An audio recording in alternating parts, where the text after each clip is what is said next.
온라인 시청자 여러분, 안녕하십니까?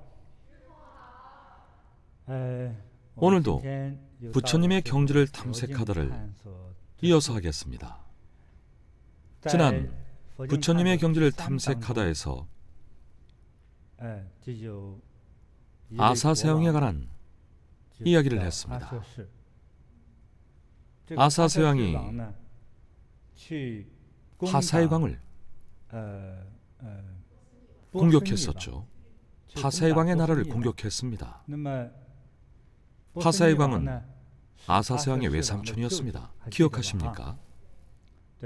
오늘은 아사세왕에 관한 신기한 일화를 이야기해 보겠습니다. 아사세왕이 살던 나라의 이름은 마갈타국이었습니다. 마갈타국. 아사세왕의 부처는 빈파사라왕이었습니다. 지금부터는 늙은 왕이라고 부르겠습니다. 어차피 아사세가 나중에 왕이 되기도 하고 빈파사라왕의 이름이 길고 복잡하니 쉽게 늙은 왕이라고 칭하겠습니다. 이 늙은 왕이 비교적 젊었을 때 당시 왕의 부인이었던 왕후는 위제이 왕후였습니다. 여기서는 그냥 왕후라고 부르겠습니다.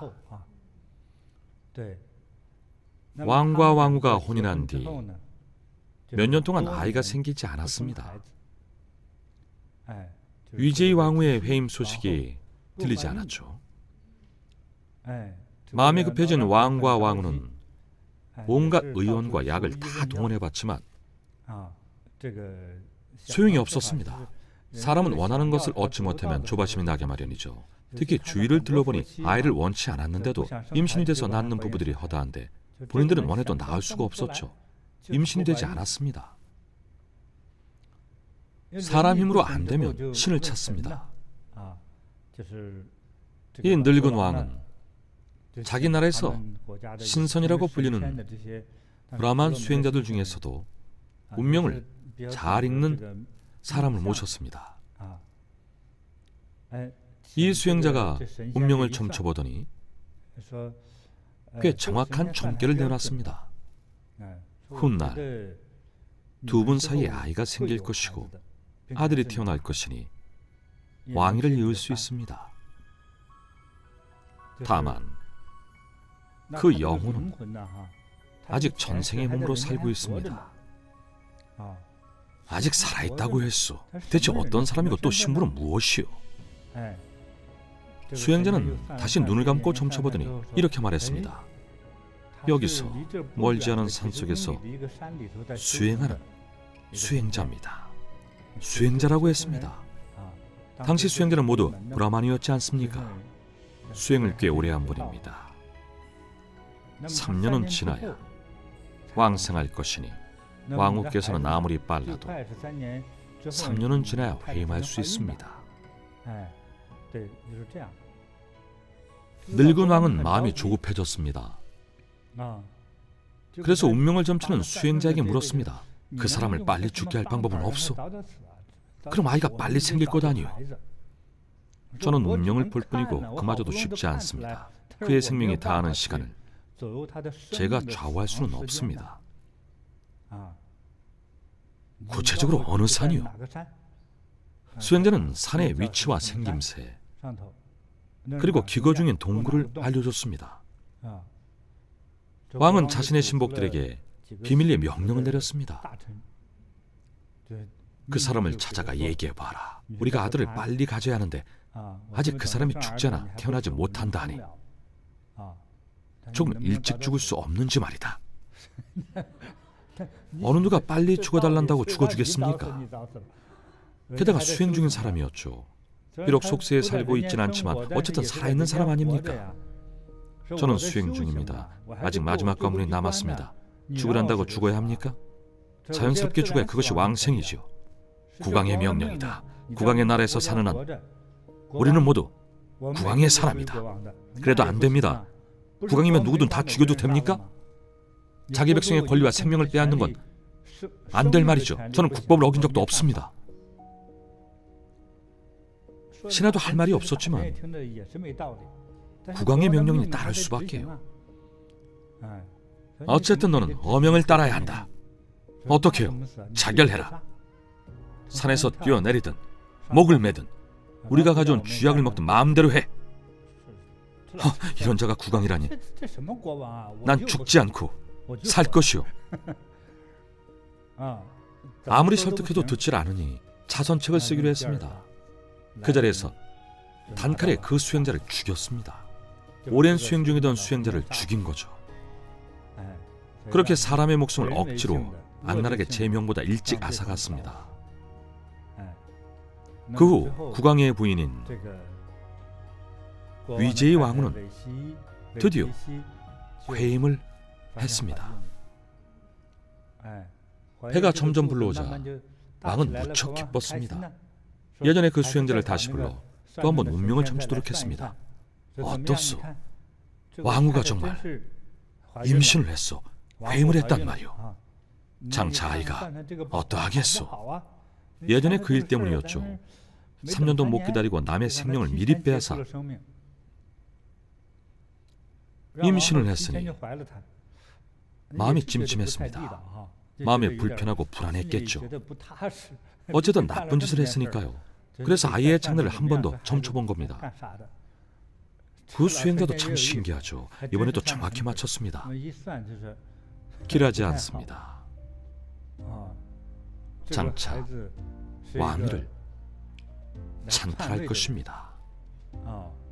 왕께 아주 좋지 않습니다. 그래서야 되겠습니까? 왕은 우선 알겠다고 대답은 했지만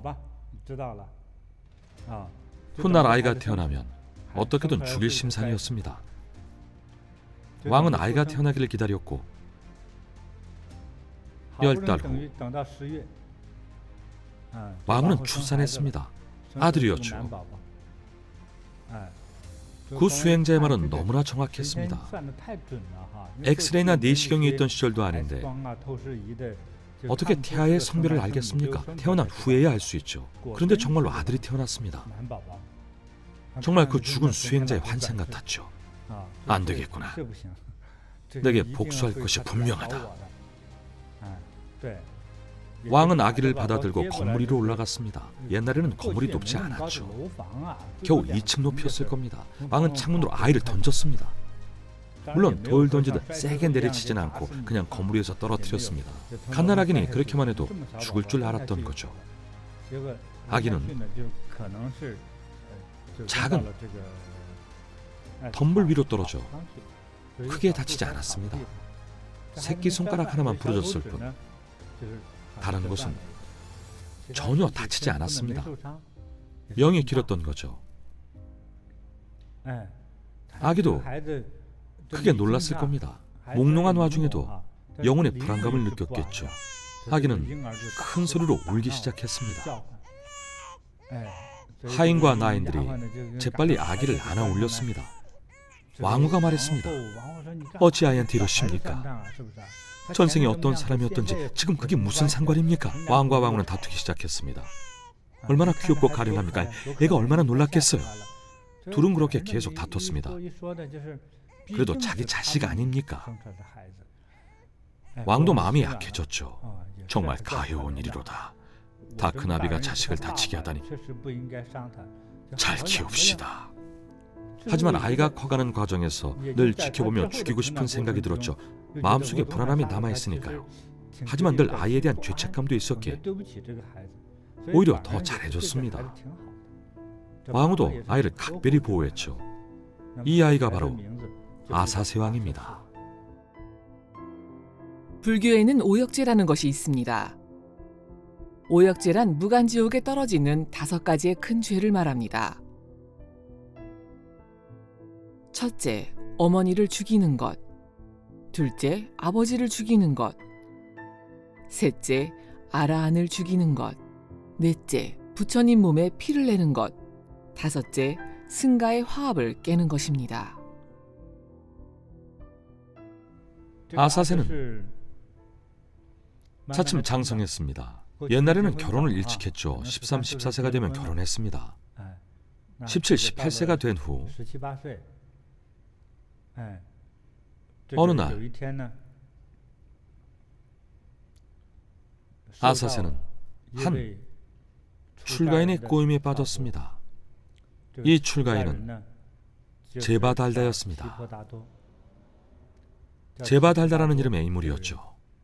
부처님에 관한 역사적 지식이 있는 분들은 다들 들어봤을 겁니다. 제바달다는 석가모니 부처님의 사촌이었습니다. 할아버지 계통의 아주 가까운 친척이었죠.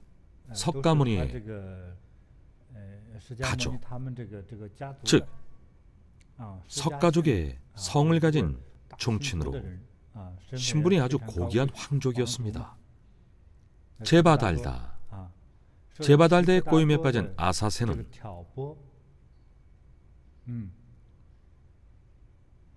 자신의 아버지인 빔파사라 왕을 죽이기로 결심합니다. 어떻게 꼬드겼을까요?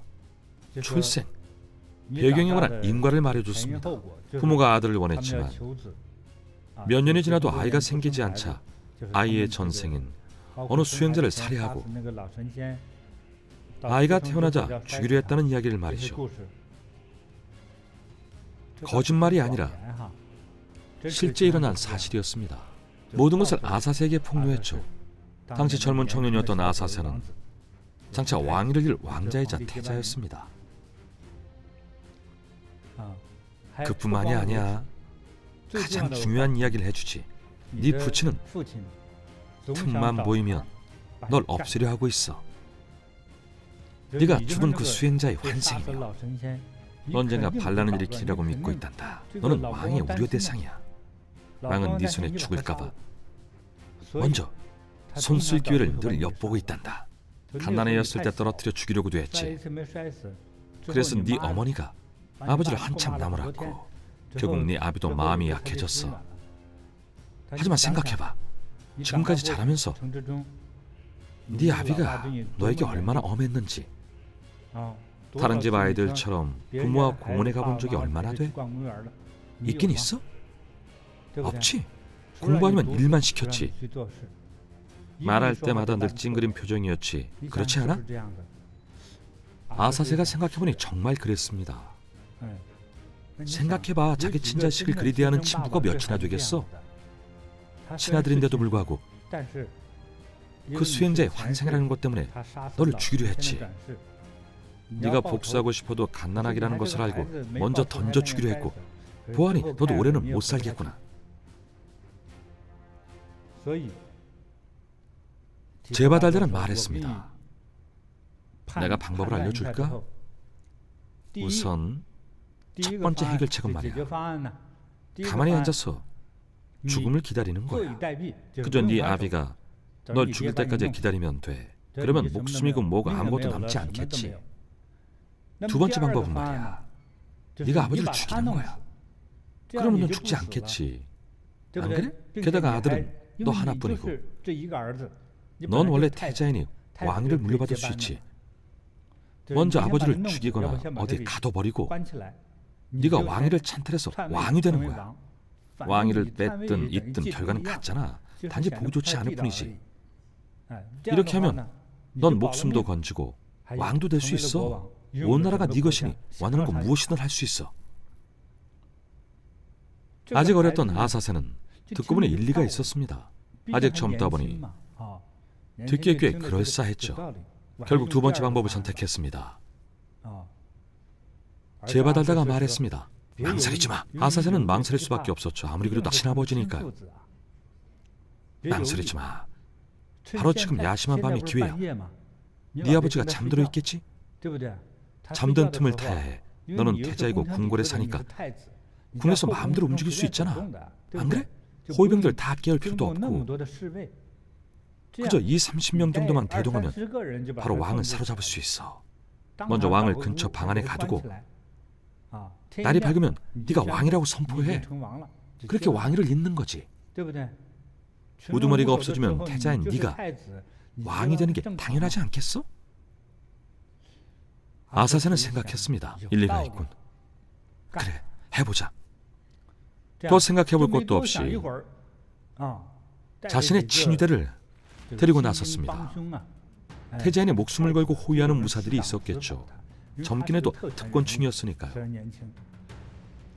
15분도 안 걸렸을 겁니다. 한밤중에 아버지의 침실을 습격해서 잠든 아버지를 사로잡았습니다.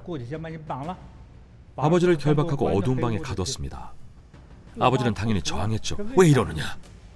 나를 왜 묶는 것이냐? 정녕 이유를 모르시겠습니까? 전생에서 저를 죽여놓고 현생에서도 태어나자마자 죽이려 하지 않으셨습니까? 다 알게 됐구나. 왕은 할 말을 잃었습니다. 그 모든 일이 전부 사실이었으니까요. 누구를 탓할 수도 없는 노릇이었죠. 지금 당장 단칼에 베지 않고 가두는 것만으로도 감지덕지였죠. 우선 왕을 가둬두고 절대 아무도 먹을 것을 주지 말라. 굶어 죽는 꼴을 지켜볼 셈이었습니다. 그러면 직접 죽인 것이 아니니까요. 아버지를 죽인 아들이 될 수는 없었을 테죠. 일일이 설명할 필요 없이 굶겨 죽일 생각이었습니다. 누가 알 턱이 있습니까? 왕궁 안에 몇몇 호위들만 알고 있었습니다. 누구든 팔 사람은 목을 팰 것이다. 그렇게 된 겁니다. 그러면 자연사처럼 보일 테니까요. 먼저 아버지를 가둬두고 날이 밝자 모든 이에게 선포했습니다. 이미 왕위를 계승받았다. 이제 내가 새로운 왕이다. 한나라의 권력을 독점했으니 얼마나 좋겠습니까? 정말 무서운 인물이죠. 누구든지 아버지에게 음식을 주거나 도움을 주면 엄벌로 다스리겠다고 엄포를 놨습니다. 아사세의 모친도 마찬가지였습니다. 아무도 들어가지 못하게 했죠. 모친이었던 위제의 왕후는 너무나 고통스러웠습니다. 모든 과정에 놀랍고 두려웠습니다. 하지만 못 만나게 한다고 왕후마저 외면할 수는 없었죠. 왕후는 몰래 음식을 챙겨 옷 속에 숨기고 왕을 만나러 갔습니다. 몰래 먹을 것을 가지고 매일 한 번씩 찾아갔죠. 문지기가 어찌 감히 왕후를 맡겠습니까? 새 왕이 즉위했으니 왕후도 태후가 되지 않았습니까? 엄청난 특권층 인물이었죠. 궁궐에서 가장 큰 권력을 가진 사람인데 감히 막을 수 있었겠습니까? 그래서 위제의 왕후가 아사세 왕의 부친을 만나러 들어갈 때도 감히 막을 수 없었습니다. 왕후는 늘 음식을 챙겨왔죠. 3일에서 5일이 지나고 아사세가 문지기에게 물었습니다. 어찌 되었느냐? 그 괘씸한 아비란 작자는 죽었느냐? 아닙니다. 아주 건강하고 혈색도 좋습니다. 뭐라? 아직도 안 죽었고 건강하다고? 네, 그렇습니다. 어찌 된 일이냐? 태후께서 음식을 주셨습니다. 금하지 않았느냐? 옷 속에 숨기신 것을 어찌 뒤지겠습니까? 여성이고 왕후였고 이제는 태후신데요. 어찌 감히 막아서겠습니까? 아사세가 듣고 보니 맞는 말이긴 했습니다. 바로 모친을 찾아갔죠. 어마마마, 이 아비라는 악독한 작자가 저를 죽이려 하지 않았습니까? 이런 악랄한 아비가 세상에 어디 있습니까? 저는 복수할 겁니다. 오늘부터 이 방을 한 발짝도 벗어나지 마십시오. 그리고는 곧장 수십 명의 호위를 불러 문을 잠그고 식사도 방으로 나르게 하며 모친을 가뒀습니다. 자신의 모친까지 감금했습니다. 그리고 문지기를 불렀습니다. 네가 내 아비를 살찌워 굶어 죽지 못하게 했으렸다. 그러면서 다리를 부러뜨렸습니다. 두 다리 모두 부러뜨렸죠.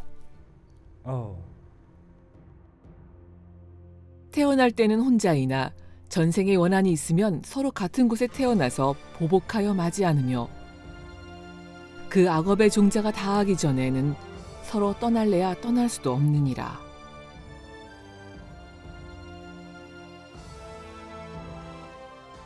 그 후로 2, 3일이 지나고 위제의 왕후, 즉 아사세의 모친은 창문 틈 사이로 아사세가 자신의 어린 아들을 보살피는 모습을 봤습니다. 옛날에는 결혼을 일찍 했으니 아사세에게도 자식이 있었습니다. 아사세의 어린 아들의 손에도 아사세처럼 큰 종기가 생겼는데 하도 커서 의사도 어찌하지 못했죠. 아사세 왕은 자신의 입으로 아들의 피고름을 빨아내고 있었습니다. 고대에는 의료기술이 부족했고 소염제 같은 약도 없으니 입으로 고름을 빨아내 바닥에 퇴 뱉어낸 후 다시 빨아냈습니다. 위제의 왕후는 깜짝 놀라며 말했습니다.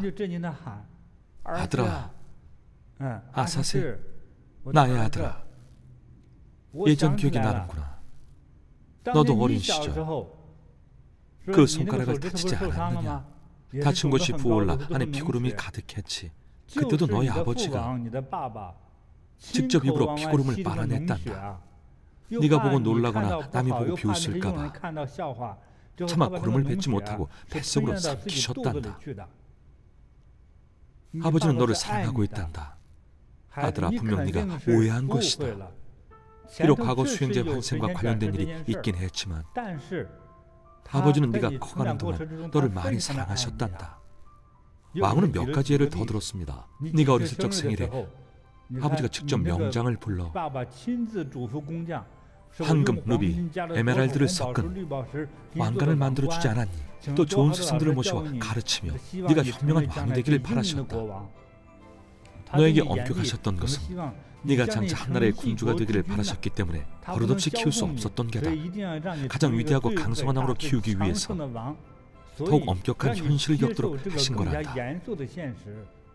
이런 엄한 교육은 우리가 상이한 일이었다. 나는 자애로운 어미로 사랑을 주고 아버지는 엄격한 아버지로서 세상을 책임지는 법을 가르치자고 하셨다.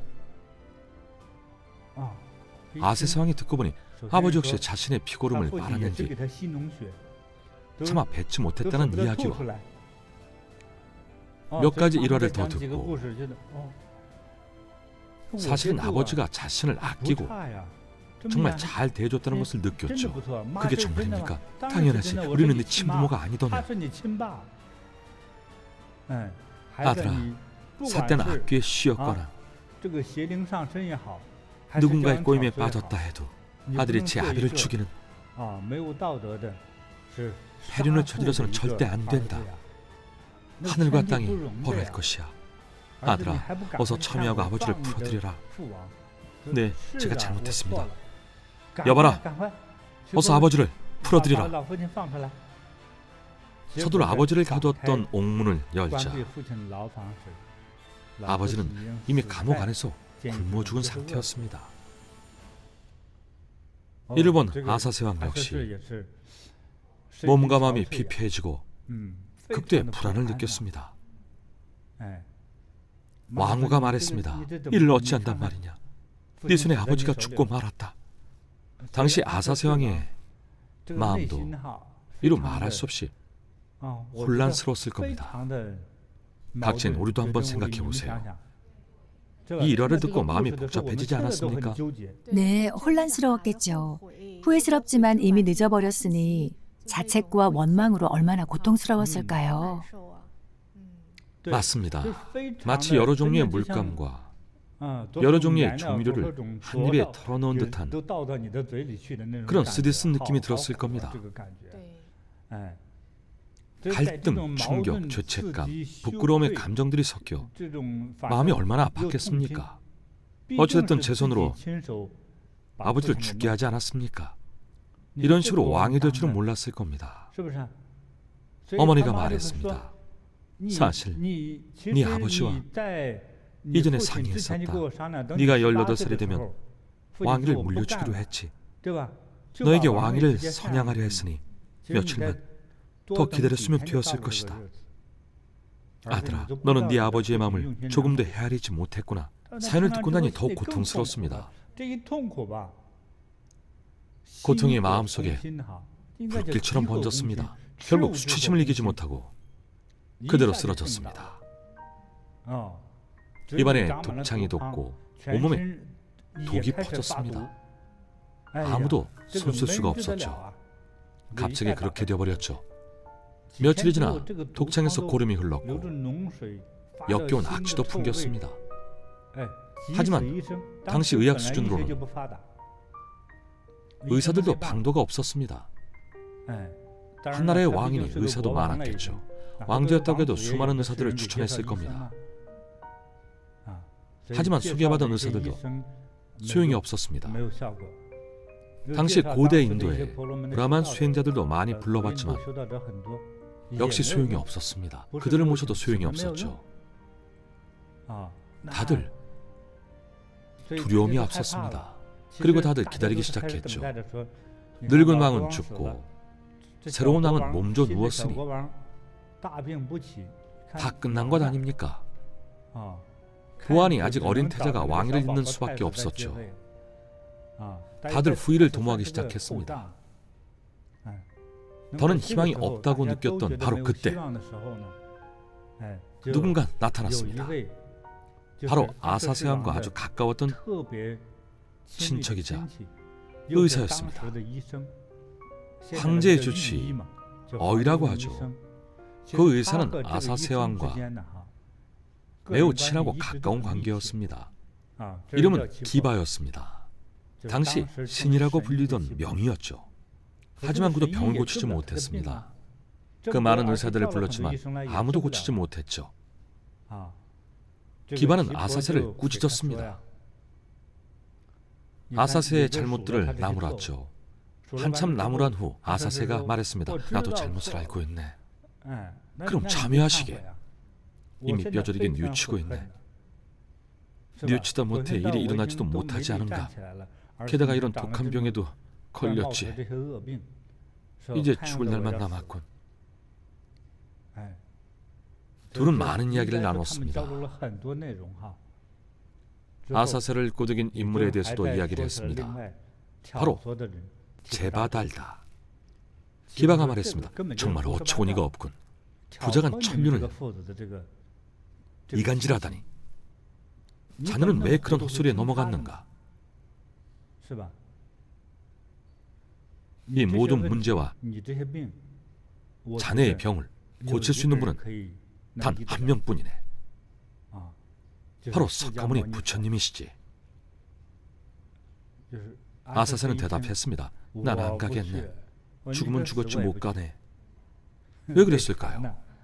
제바달다는 부처님을 해치려 한 사람입니다. 원래는 부처님의 제자였죠. 하지만 결국 당시 태자였던 아사세 왕자를 끌어들인 뒤 말도 안 되는 말로 꿰어서 석가모니 부처님을 불신하게 하고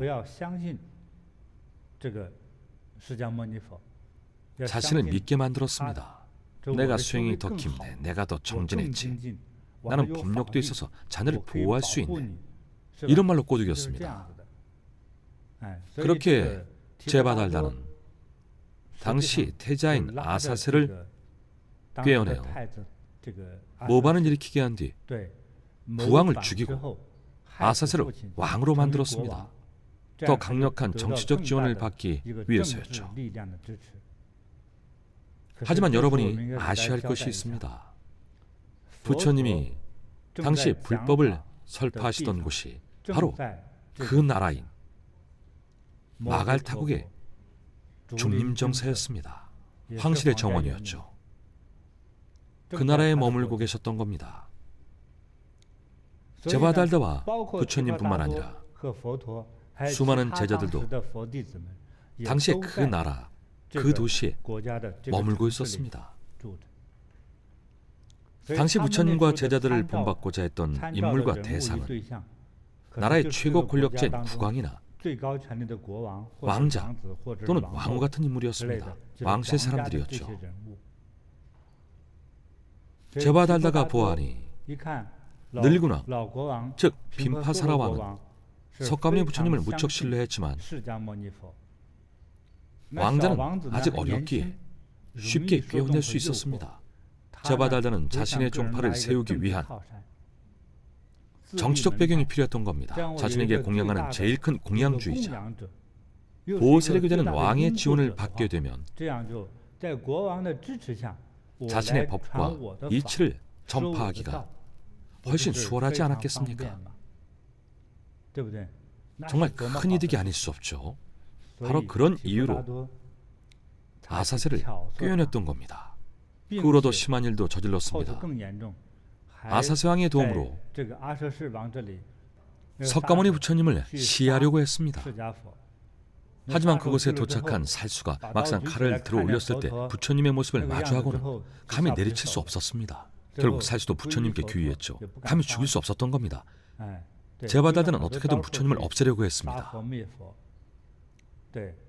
이 모든 문제는 결국 제바달대 이간질로 일어났습니다.